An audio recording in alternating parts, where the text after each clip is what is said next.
Dr. Panosino. Dehejik, Chiwedan, Demishtawa din David Newton. Dan to wash that the Guadalajara Mohan, the Mohan, the Chinagunias. Nanashkamak, Moak, who do the Siwata Tachkamak. Doing the Wadon, the Chinagun, Muyak, Mantaji, Chimut, Stay Munugahagan. Oh! Je vais vous faire entendre le battement de cœur de notre terre-mère. Je pense qu'on a un même but précis lorsqu'on parle d'environnement. Je vais demander à Mélissa de faire entendre le battement de cœur.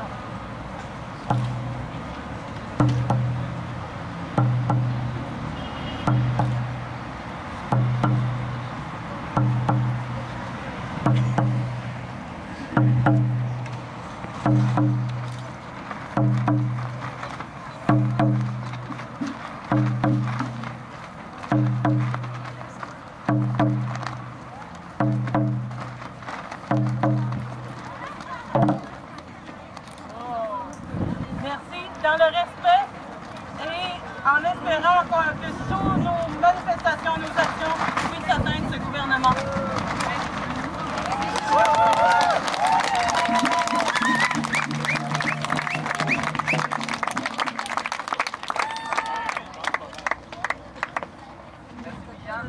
Yann qui fera une courte allocution aussi par la suite. Je veux juste vous rappeler qu'aujourd'hui, on va avoir un discours du ministre des Ressources naturelles. Mais c'est pas juste le ministre des Ressources naturelles, c'est le porte-parole du gouvernement Harper. Et c'est pas pour rien qu'on est ici aujourd'hui, parce que vous savez ce qui s'est passé depuis que ce gouvernement-là est au pouvoir, particulièrement depuis qu'il est majoritaire. Je vous rappelle quelques faits. Le Canada s'est retiré du protocole de Kyoto. Le gouvernement Harper a démantelé les protections environnementales pour l'expansion des sables bitumineux et l'expansion des pipelines de sable bitumineux qui viennent avec. Le gouvernement Harper a bâillonné les scientifiques. Le gouvernement Harper laisse rouler actuellement des bombes roulantes, des trains chargés de pétrole partout à travers le Canada, dans des vieux wagons dangereux. On l'a vu à Mégantic, il n'y a rien qui a changé depuis. Et ça, on le voit parce que l'expansion des sables bitumineux, parce que l'Ouest canadien, ils veulent doubler la production, ils veulent la tripler d'ici 2035. Et maintenant, ce qu'on voit, c'est des projets de pipeline parce qu'ils en ont besoin. Et le Québec, maintenant, est confronté à cette réalité. Les sables bitumineux arrivent au Québec, mais on ne se laissera pas faire. C'est pour ça qu'on est là.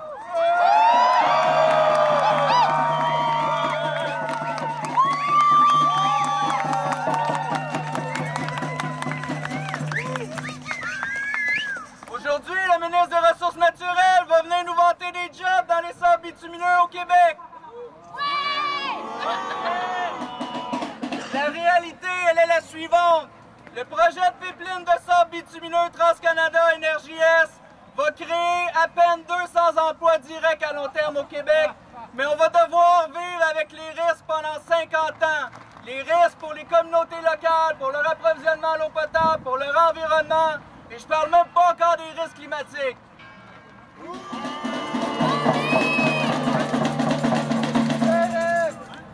Ce qu'il faut comprendre, c'est que juste avant les élections au Québec, on nous a annoncé formellement le projet TransCanada Énergie Est. C'est un projet de pipeline d'1,1 million de barils par jour qui transiterait au Québec. C'est le plus gros projet de sable bitumineux au monde.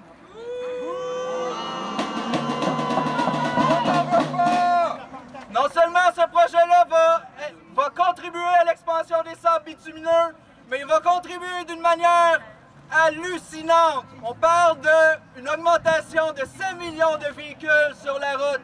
C'est l'équivalent en gaz à effet de serre que ce projet-là va émettre. Le projet TransCanada Énergie Est, c'est le plus gros projet, c'est le plus gros pipeline de sable bitumineux et c'est le plus gros projet qu'on va bloquer au Québec. Ouais!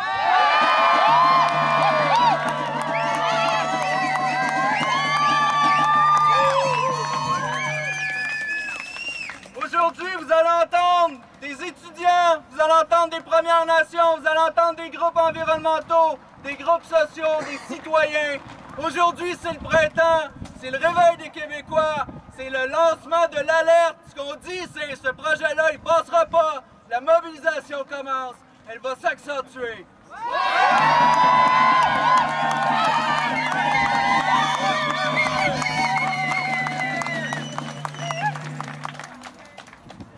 J'ai parlé des impacts climatiques. J'invite maintenant Alain Brunel, qui est directeur climat-énergie à l'Association québécoise de lutte contre la pollution atmosphérique, pour qu'il vienne mettre son grain de sel et porter un autre discours pour remettre en place un petit peu le discours du gouvernement fédéral.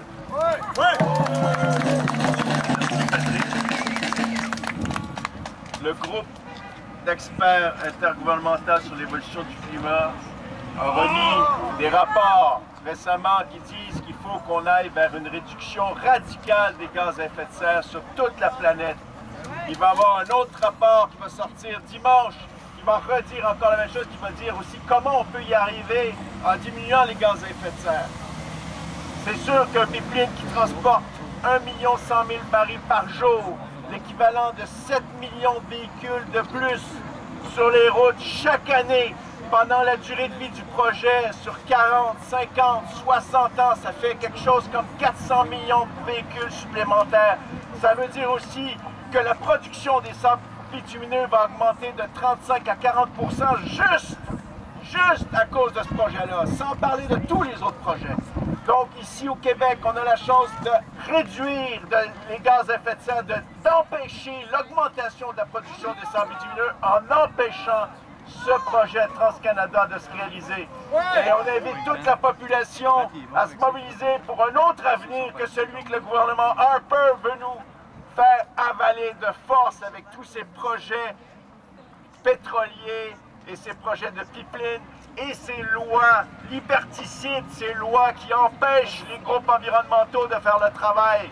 Donc il faut absolument que la population soit avec nous dans ce combat-là et j'invite ici tous les médias et toute la population à nous rejoindre dans ce combat pour empêcher des projets qui vont mettre la Terre sans dessous, qui vont amener des drames sur toute la planète et y compris ici au Canada et au Québec. Merci.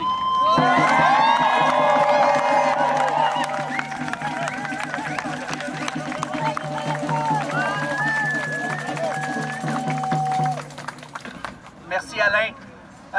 Les environnementalistes ont été traités de terroristes, de radicaux, d'ennemis de l'État par le gouvernement Harper. Et il y a d'autres nations qui ont été traitées d'ennemis de l'État. En font partie les Autochtones. On a la chance aujourd'hui d'avoir Viviane Michel, qui est la présidente des femmes autochtones du Québec. On en est très fiers qu'elle soit ici avec nous, parce que ce combat-là, on va le gagner si tout le monde travaille ensemble. Et à commencer avec les Premières Nations.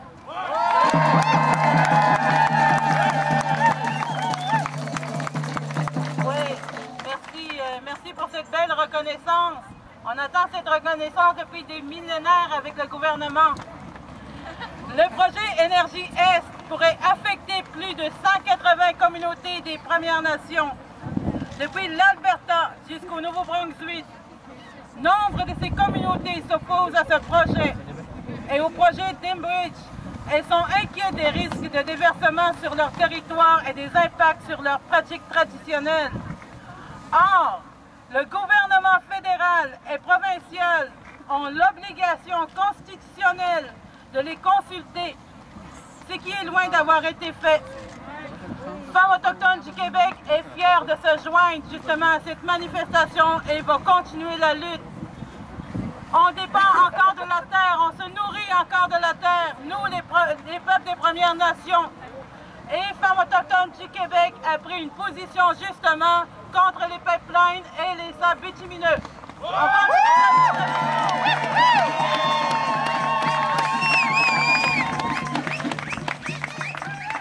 Merci Viviane. On a dans ce combat-là d'autres acteurs essentiels. Il y a une coalition qui a été créée suite à l'arrivée du projet d'Enbridge.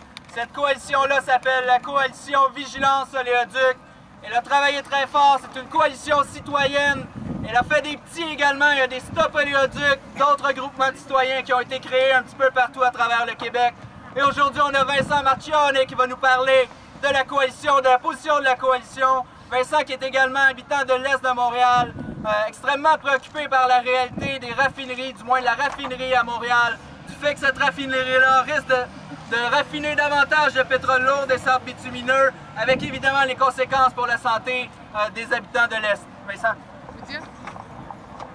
Alors, en plus d'être membre de la COVO, Coalition Vigilance Oléoduc, j'ai mon organisme, le Comité de Vigilance Environnementale de l'Est de Montréal. Puis nous, à la COVO, on fait vraiment un travail extraordinaire pour essayer de bloquer un peu ou, disons, ou faire mettre en place cet oléoduc avec la plus grande sécurité possible. En ce qui nous concerne, nous, l'oléoduc, il traverse notre quartier de Rivière-des-Prairies. Et on a déjà vu près de Vancouver le pétrole couler dans les rues d'un petit village. Il y a eu un déversement. Et on ne veut pas que ça arrive chez nous à Rivière-des-Prairies. Et l'oléoduc aussi, on est concerné, très concerné, parce qu'il s'arrête chez nous à la raffinerie Suncor. D'abord l'oléoduc, c'est un oléoduc de 40 ans, avec un palmarès de la compagnie Enbridge de 805 déversements en 10 ans. Et la raffinerie qui va raffiner ce pétrole sale, elle a 70 ans, avec beaucoup d'arthrose et d'arthrite. Alors, on est très inquiet, la population, parce que les habitations sont à peine à quelques centaines de mètres de la raffinerie. Et nous avons déjà un haut taux de maladies respiratoires. Nous sommes très inquiets avec la venue et le raffinement de ce pétrole sale, parce qu'on craint vraiment que le taux de maladies respiratoires va augmenter dans notre quartier. Alors, je vous demande de suivre ça dans les actualités. On va sûrement parler de la raffinerie abondamment. Merci.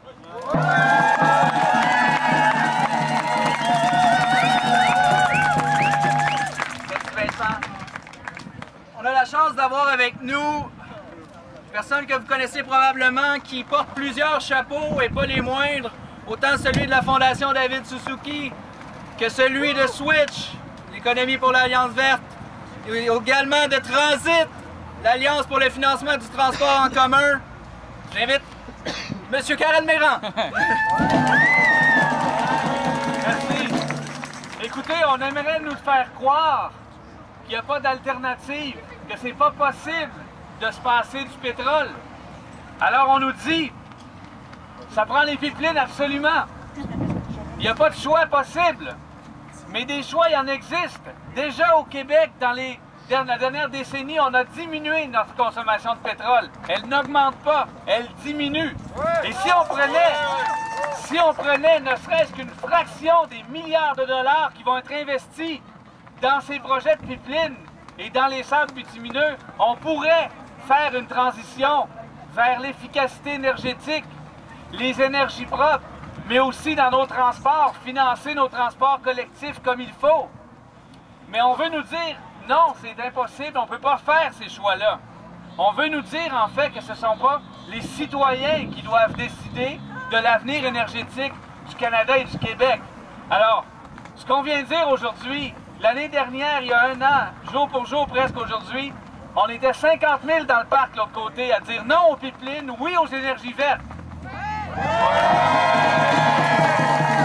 Et s'il faut le refaire, on va le refaire et on va être encore plus nombreux parce que l'avenir de nos enfants, c'est à nous de le décider.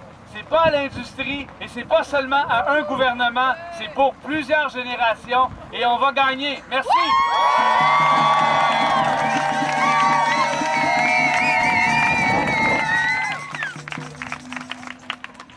Évidemment, ce qu'on voit actuellement comme développement économique au Canada, c'est clairement lié au fait que l'industrie pétrolière tient le crayon actuellement des politiques du gouvernement Harper. On l'a vu au Québec avec les gaz de schiste, on avait la même situation. L'industrie gazière, dans ce cas-là, qui était à coquiner avec le gouvernement.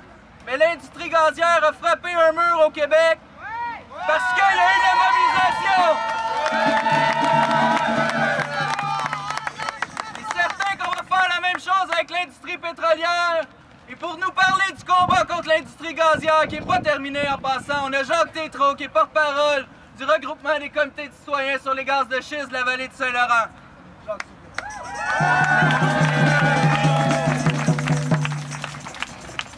Bonjour tout le monde.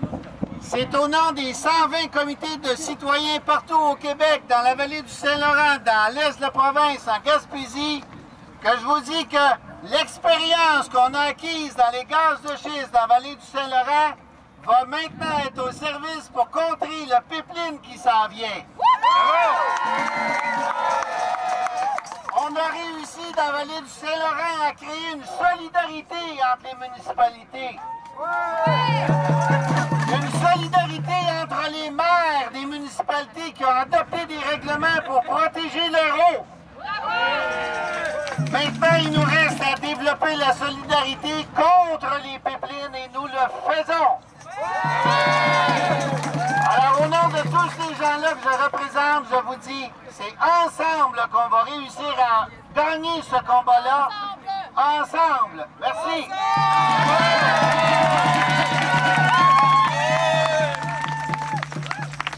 Merci Jean, merci pour tout le travail que vous avez fait et que vous continuez à faire sur la question des gaz de schiste. Il va falloir les appuyer aussi, il va falloir continuer ce combat-là parce que vous avez vu Lucien Bouchard, pas plus tard qu'hier, en première page du journal, qu'est-ce qu'il promouvait? Pétrole et gaz au Québec!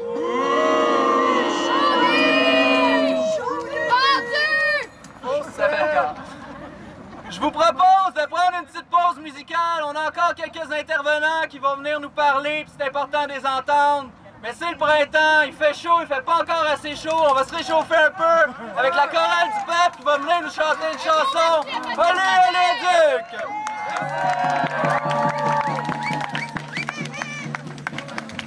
On aimerait ça que vous chantiez avec nous. Alors ça va comme